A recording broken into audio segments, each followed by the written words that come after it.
Good morning, everyone. Welcome to the Center for Spiritual Living Victoria online on Zoom. It's great to see you here with us today. Lovely to see the faces of those whom I can see, and some of you haven't been with us for a while, and it's lovely to have you with us today. And I'm glad that this technology allows us to do this and to connect with each of you. And I'd like to invite Reverend Jennifer to do our opening treatment today. Thank you, Reverend Carrie. I invite you to join me in this holy moment of now, this holy place of here. And as the echoes of Darlene's song of one great power that is everywhere, I'd like to remind ourselves that we travel to the depths of the sea. The great power, the presence, the experience of God is there. If we travel to the far side of the moon, as some have done, and have discovered the presence of God there. The presence of God is one great power, infinite consciousness, and is pure love. As we align ourselves with the nature of God, to become the loving lens of that power, and let God be God as me. That power of God flows through our experience in ever increasing amounts as we hold our intention, speak our truth, and align with the infinite wisdom of God, the omniscience. We are the receiver. We are the amplifier. We are the hands and feet. So as we look about our world, our greatest contribution is our love. Nature of God within us. Blessing, supporting, healing, elevating, and enshrining everyone in the divine light of God. Transcending illnesses, limitations, strife.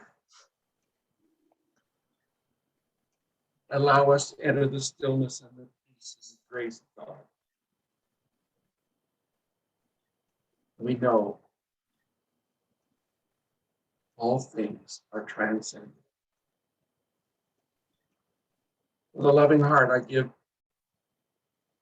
my thanks, appreciation, joy, and acceptance of that divine presence is everywhere. Thanks. So it is. And so it is. And Darlene is going to now bless us with some lovely music. Darlene? Thank you, Carrie. As we step into this new year, I ask myself, what is it that I need to let go, to release, to step into a new year and create what I want to create for this year? And this song is called Morning Prayer, I Will Surrender.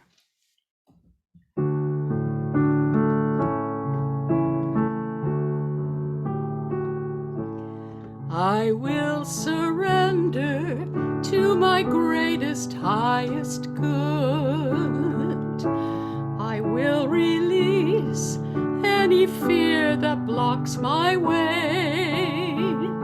For every step I take is taken in pure faith, and I am stronger every moment, every day. My mind is willing and my heart is open wide. I trust my instincts and let Spirit be my guide. I vow to live a life that's real and true and free as I continue walking in this mystery. There may be walls, there may be roadblocks in my way, but I can choose to take a higher path each day. And now I know that what I thought was safe and sound was only habit and regret that held me down. I will surrender to my greatest, highest good. I will release any fear that blocks my way. For every step I take is taken in pure faith, and I am stronger every moment, every day. And I am stronger every moment, every day.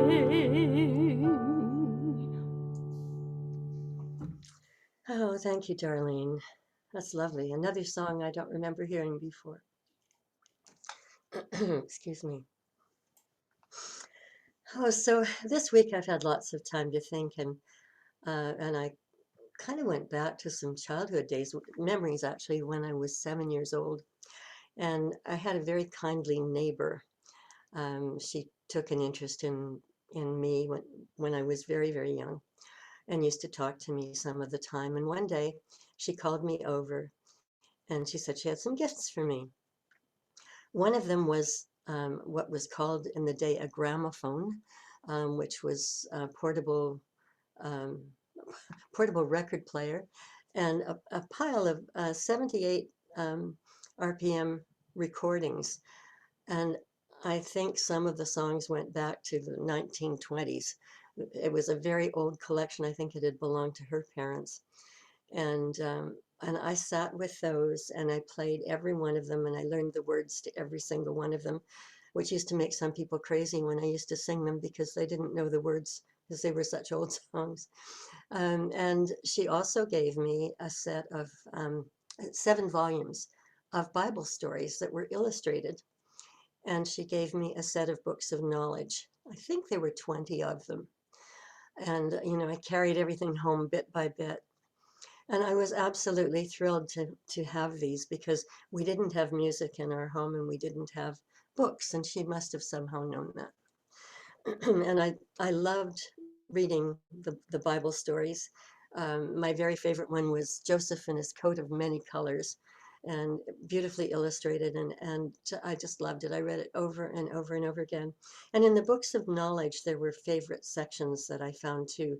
I loved to read when I was that age. Well, I still love to read, but I went through them all bit by bit. But I kept going back to 2. One of them was the complete set of King Arthur stories, and the other was the section on astronomy. And I really, really loved the section on astronomy. There was something about the stars that totally fascinated me.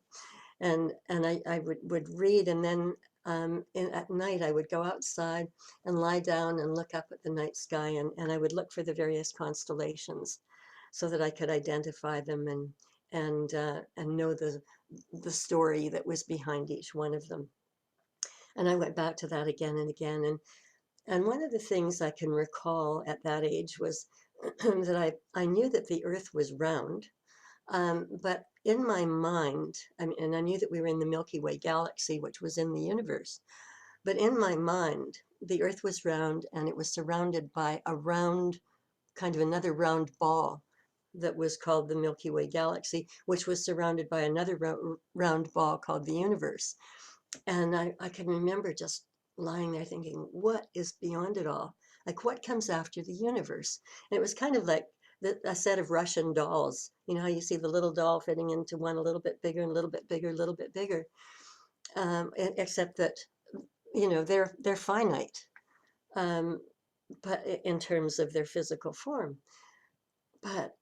But with the universe, I just could not wrap my mind around it. My brain would always get into a twist at that point. And I was thinking about that today because I mentioned that my theme for this year is wonder, awe, and miracles, living in wonder, awe, and miracles, because I think it's time that we do that. You know, we've just been dwelling upon so much illness and so many dark things in this world for, you know, the past few years and perhaps longer than that. You know, let us get into a space where we're lifting ourselves up and we're lifting other people up and we're talking about all of the wonders that are out there. And so I went through some old notes and I picked up something that always just thrills me when I read it. And it again, it goes back to that childhood time of my love for the astronomy and the books of knowledge. But this was from, I think it was from the book, A Shortcut to a Miracle, or Shortcut to Miracles. Um, and, um, and when I read it, it just gave me that same excitement that I had as a child. And I'm going to read it to you now. The Milky Way galaxy has approximately 200 billion stars. So our Earth's sun is only one of those stars. So 200 billion stars. It spans a distance of 100,000 light years, which is 100,000 multiplied by 6 trillion miles. Incomprehensible. And there are hundreds of thousands of other galaxies with billions of stars. Some galaxies are up to 1 billion light years away from us and moving away from us at speeds of up to 100 million miles per hour. And if at the beginning of creation, the energy had been 1/4 of a second less or more, the universe would not be here today, nor could we. Everything would have imploded upon itself. And not only that, new stars are being created every second. And that same question still tickles my brain. What's beyond it all? And I recall many years ago now, and I may have mentioned this before, I was listening to a scientist being interviewed, and he was talking about the law of attraction, which we, of course, know all about in our teachings. However, he was looking at it from a scientific perspective, which is not different from the way that we look at it, except that it is part of our spiritual teachings. And he talked about how the universe was formed, you know, how through the law of attraction, protons were attracted to other protons, and, you know, and eventually matter was formed, and so on.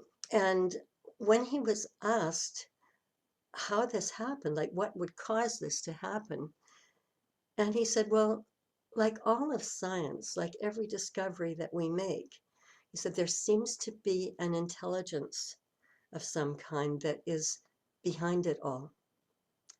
Well, I heard that and I just sat up to attention. It was many, many years ago now. I think it was probably before I became part of religious science. And I thought, that's it. That's a God I can understand, an intelligence, a creative intelligence that is in, as, and through everyone and everything. That it is the creator of all things, that everything originates from that place. And I felt that same excitement when I became part of this teaching, which is now, oh goodness, probably about 35 years ago. And I remember going into my first Science of Mind church, and as I walked through the door, I started to cry, and I didn't know what that was about. There was just an energy there that brought tears, and I was weeping, and I didn't know what it was all about. And then the words went through my mind, I've come to a place where I will understand the truth, where I will understand and remember the truth of who I am, of who we all are. And that thought came from a story which I have shared before with many of you, although a lot of you are new, and you may have read this somewhere because it's become an urban legend. But it happened to a woman on Salt Spring Island. Her name is Susie. Only the urban legend is that it happened on the island of Molokai in the Hawaiian Islands. And it's anyway, the story is that Susie had a little girl who was um, 3 years old and was just really sweet, lovely child.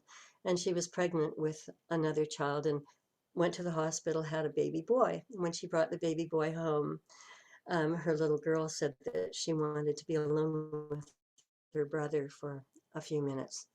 And so Susie and her husband thought, that would be okay because she was a really good child. And so she was alone with him for a few minutes and then she was fine. And a couple of weeks later, she asked to be alone with her little brother again. And by this time, they had an intercom installed in the nursery. And they said, okay. So she went into the nursery and all was quiet for a few minutes. And then her little voice said to her little brother, I need you to tell me about God because I'm starting to forget. And that was just, when I heard that story, it actually was told to me by a therapist, a dance therapist on the island of Maui. And he had been to Salt Spring Island and was doing a dance class there. And this was before the days of email, if you can imagine. And he wrote me a letter. He and I used to go to Maui a lot, and he and I had met in Maui. And he told me this story. And I shared it with a dear friend of mine who lives on Salt Spring Island. And he said, oh, I know Susie. He said, yeah. He said, that happened with Susie. Well, when I went into my first religious science church, my first Science of Mind Center it was called Center for Positive Living at the time. Um, I, again, it was that this is where I'm going to remember. This is where everything was just so familiar. And I didn't know what the minister was talking about at first. I was just kind of sitting there puzzled by God in me, uh, you know, that everything starts from within me. But I got it really quickly. I got into classes immediately. And the more I studied, the more I became enamored with this teaching and thrilled by the concepts that were put forth. Among them that there are many names for God. And you'll hear me often refer to with a pronoun saying it as opposed to God, or spirit, or the universe, or an intelligence. And it doesn't matter what we use. We know what it is that I'm sorry, I'm having problems tracking because I've got this COVID thing going on.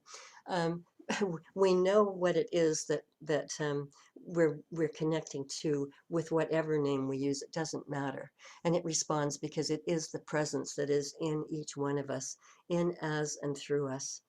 There are many, many names for God, and it doesn't matter what it is that we use.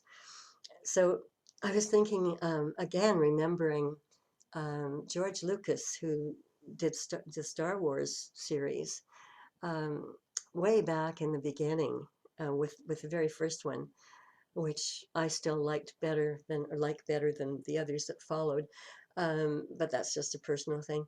Um, and he was interviewed by the New York Times, someone at the New York Times. And he was standing in front of a bookcase and a photo was being taken. And there in the bookcase, that was very prominently displayed, the Science of Mind textbook. And the reporter who did the story asked him if he had read the Science of Mind textbook and if he actually was a member of that faith. And he said, well, where do you think the force came from? And I loved that. I loved that that whole amazing series came from the Science of Mind textbook, or came from his consciousness of what the Science of Mind textbook said. It was just one of those wonderful things. And and little Yoda saying, we don't try, we do. And and how he instructs Luke Skywalker to lift that spaceship up out of the swamp using his mind. These are science fiction, science fantasy. But the thing is, the concepts are the same as what it is that we're teaching. And I know I've said before, one of these days I'm going to do a whole series on movies and the spiritual messages within them, because I think it's fascinating. And we can look at almost any movie that we see and find a spiritual pattern to them. We can find the archetypal characters in them that Joseph Campbell talked about, that he wrote about so prolifically. But not for today. So I'm going to share with you something that Ernest Holmes wrote, and I invite you to close your eyes for a moment and just take this in and think about it, and try to imagine a speck that is smaller than an atom. We can't see atoms, so imagine a speck somewhere that is not even yet an atom. It is smaller than an atom. You've got that in your mind, and then imagine it exploding into a massive energy that is so powerful that it releases in an instant all of the matter that will ever exist, even billions of years later. Billions of years later. Imagine an explosion. Imagine the colors of that as it explodes. Imagine it reaching out everywhere. And imagine it beginning to create tiny, tiny particles turning into matter, turning into stars and planets and everything so amazingly beautiful and wonderful and awesome in this universe.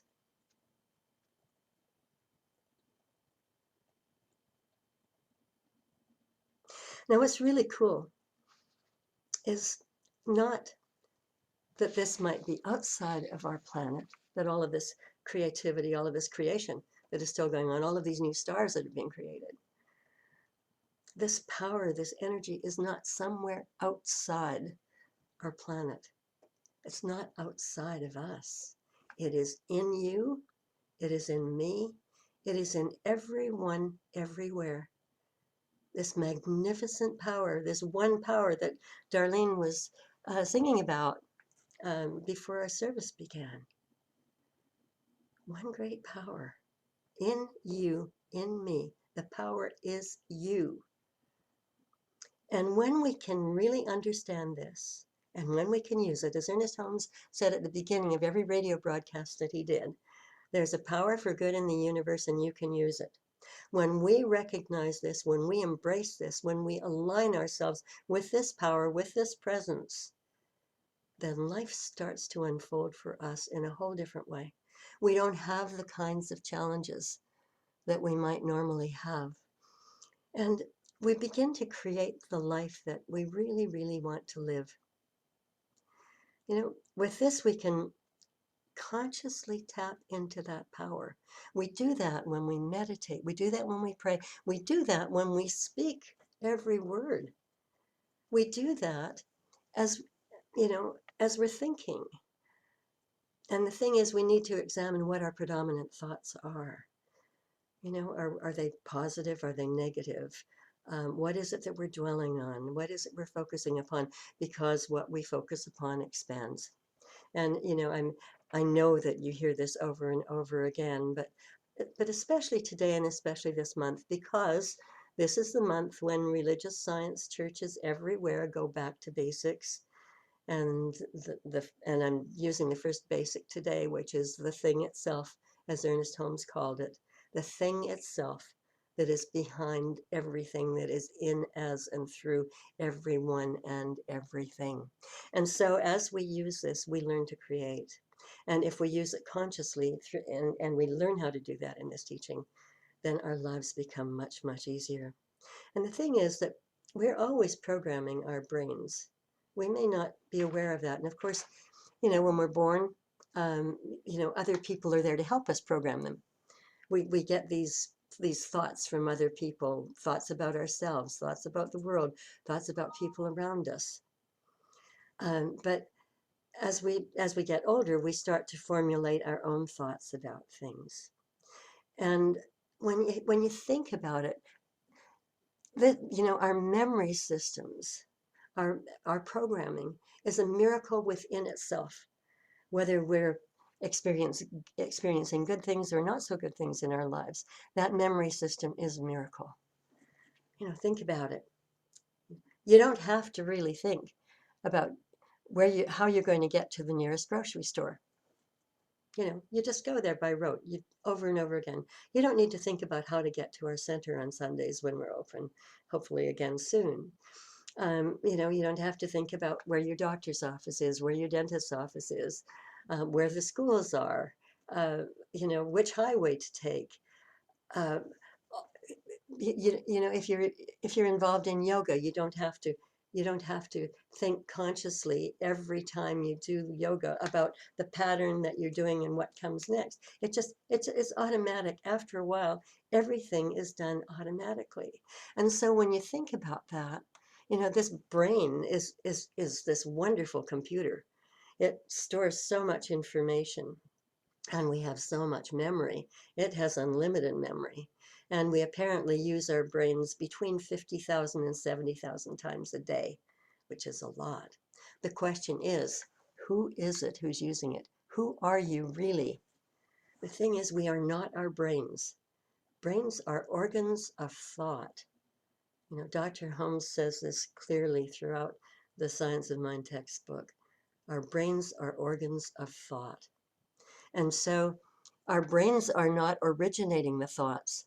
We are originating the thoughts, which begs the question of who we really are. So we are much bigger than our physical selves. We are much more than our brains. Our spiritual selves are unlimited and enormous, and they are the power. And they are our physical selves are what are inputting information into our brains. And so we need to be careful what it is that we're thinking and what it is that we're programming. Because the thing is that when we really believe something, when we feel it, especially when we feel it at a really deep level, we start manifesting those very things. And, I often say in a meditation, notice your breathing when you start. And then witness your thoughts, because there are thoughts that are going to go by. Witness them. And then observe your body. And then I ask you to ask the question, who is it who is noticing the thoughts? Who is it who is or noticing the breath, and who is it who's witnessing the thoughts? And who is it who is observing the body? Again, when we're doing this in meditation, we suddenly become aware of how massive we are spiritually. And if we can but grasp that, really understand that and use it consciously, then we can change our lives. Our thoughts create electrical currents that produce brain surges. They're releasing a mob of neurochemicals. The brain is kind of like the brain sends out massive emails to every cell in our bodies. And those emails are constantly coming at us. Those thoughts constantly coming at us. What is it we want to think? And I have, an example of this that I can give is that from the time that COVID started, I thought, well, I'm never going to have it. I've been fully vaccinated, and I've never had any fear of it. I didn't have any fear of traveling.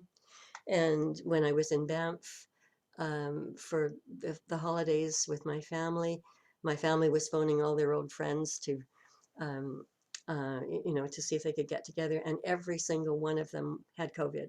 Not my family, all of their friends had COVID. It seemed like the whole town was just it is actually being considered right now a hotbed of COVID. I still didn't think anything of it. I wasn't going anywhere. I was just enjoying being with my family. And I had no thoughts at all that I might get this. Fast forward to the Calgary airport when I came home a week ago Friday night. I was in the airport for 7 hours because one flight after the other was canceled because crew members had COVID. They were tested at the airport, and then they received a phone message or a phone call from the testing headquarters to let them know that they were negative or positive. And there was one flight in particular where the pilot got the call after everybody had boarded, and everybody had to, I mean, the whole airport was in chaos. And it is the first time that I felt vulnerable. The attendant at the gate told me that 60 WestJet crew members had tested positive that afternoon. And you know, and the crew members, they're circulating around, they get their Starbucks coffee, they're chatting with one another, and then, you know, and then when it's time to board, they get to their gates. And all of a sudden, for the very first time, I felt vulnerable.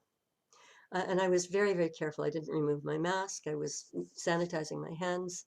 Um, but 7 hours in the airport. And then I got home through Edmonton, flew from Calgary to Edmonton, and then Edmonton to Victoria. And, on the plane, I had somebody sitting next to me in each seat, on each flight. And I was in the window seat, and I was bent way over in the window seat with my mask on and my hands up over my mask. And I don't behave that way. That's just not part of who I am. But I felt vulnerable, and I felt like I could have come in contact with it. And the next morning I was ill, starting to feel ill. That was the Saturday. And by Sunday morning I was starting to feel pretty wretched. Um, and I thought about that as I was preparing my talk for this week, and I thought, where did this come from?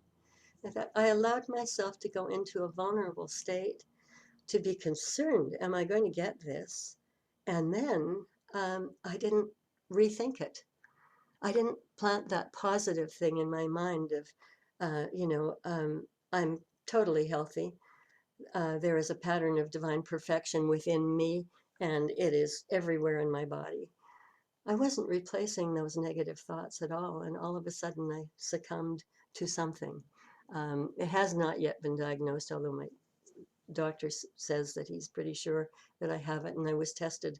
I had a PCR test this morning at the Peninsula Health Unit um, at 8:30 this morning. So, and they said it'll be 48 hours before I know, but I haven't been in touch with anyone. I'm not being in touch with anyone. You know, people have very kindly offered to bring me things, and I said, I'm not opening my door to anybody. I'm not going to give anybody this, whatever it is, but it's on its way out. I've given it the boot. And yesterday, even though I wanted to just sleep all day, I just kept telling myself, you know, you're healthy. You feel great. And this morning I got up saying, you know, I am healthy. I am healthy in every way. You know, this divine perfection is within me, and it's giving this virus the boot right now. It's gone. So, you know, what I found myself unable to do, or I was not consciously doing when I was at that airport in Calgary, and was not consciously doing throughout this week. I was just sleeping it off, you know, hour after hour. So my repetitious thought was how awful I felt, rather than, you know, I'm a child of God. This power is within me. I don't have to be going through this at all. I give it up right now. You know, it's, when you think about it, you know, we don't come in with operating manuals. You know, if you've got a new cell phone or a new computer, you know, the handbooks now are all online. And the last one I looked at, which was for my new phone about a year ago, there were 365 pages. Well, I do not do 365 pages of instructions. 2 pages of instructions is more than I want. I just wanted to know how to make a phone call, how to do an email, how to text. I didn't need to know anything, and how to use Google. Didn't need to know how to do anything else. And that was all pretty straightforward. But, you know, all of our devices, everything that we buy practically has an operating manual of some kind with it. But the thing is, one didn't come with us when we were born. And I really think that the Science of Mind textbook is our operating manual for life. You know, the books by Ernest Holmes, the books by other New Thought authors. You know, I love, love, love the works of Wayne Dyer. I always have. I miss him. Um, I read all of his books and I go back to them over and over again. Marianne Williamson in a different way. Um, and they're all and the newer, I shouldn't say the newer New Thought authors, but the newest science that is mixed with religion. Joe Dispenza and um, Greg Braden. People like that who are doing such magnificent work. I'm thrilled by what I read because, again, it's the science that backs up the religion. And as Ernest Holmes said at the beginning of the textbook, near the beginning of the textbook, he looked forward to the day when science and religion walk hand in hand. And this is the day that science and religion are walking hand in hand. If we can but understand that that science is there and that our faith is what is determining scientifically what is happening in our lives. We need to remember that we are all energy. And when we move beyond the physical and just connect with that massive energy, connect with spirit, things begin to change in our lives. I have something else here that I think it might have been from that same book, and I'm not sure because I scribble notes or type notes, and I don't always put in the source, and it's a message to me to start doing that. We need to remember, in the beginning, God, something majestic and great. There was something here before we were, before the cosmos. In the beginning, if there was a burst of form, there had to be thought. If there was thought, there had to be a thinker. It is called originating intelligence. Actually, this might be Ernest Holmes. It is the best we can come up with in language for something for which there really is no language to describe it. In the beginning was the creative urge to create form. And as humans, we were given free will so that we can decide whether or not we will believe this. And if we will use this creative intelligence that is our essence and consciously create our lives, or if we will just allow it to happen randomly. And when it's random, when we don't consciously think about it, that's when anything can come up, good, bad, or indifferent.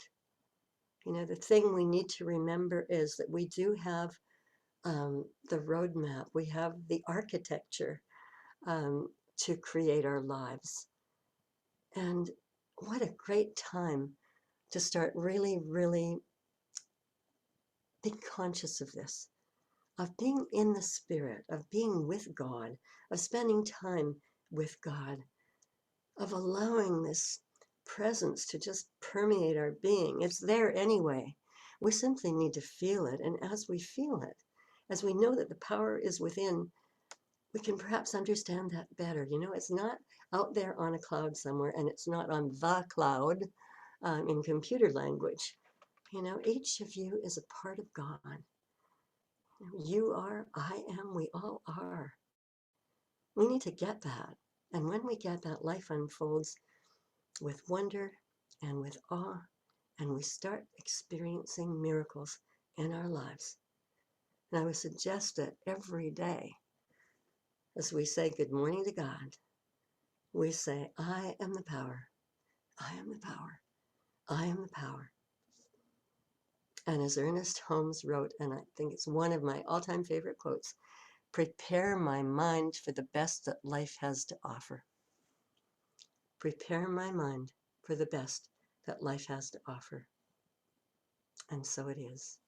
I invite you now, if you would like to do so, and if you don't already do so, to make a donation by e-transfer to donate at cslvictoria.org. That's donate at cslvictoria.org, and that goes directly into our bank account. Or alternatively, to go on our website, cslvictoria.org, and there's a button there that says donate. And through that, if you click on that, you can donate through PayPal or using a credit card or your debit card. And we're really grateful for your contributions because we have ongoing expenses, even though we're not in our center. and your contributions all make a really big difference. So I bless you all. I know some of you are already consistent givers, and we're very, very grateful for that. And I would like to invite the wonderful Reverend Jennifer Tennant to do a closing treatment for us today. Thank you, Reverend Carrie.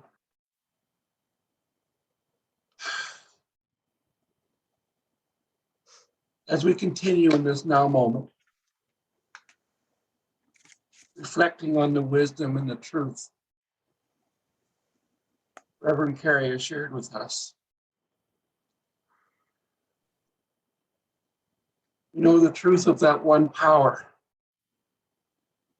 that is in the universe, everywhere in the universe. It's also within ourselves.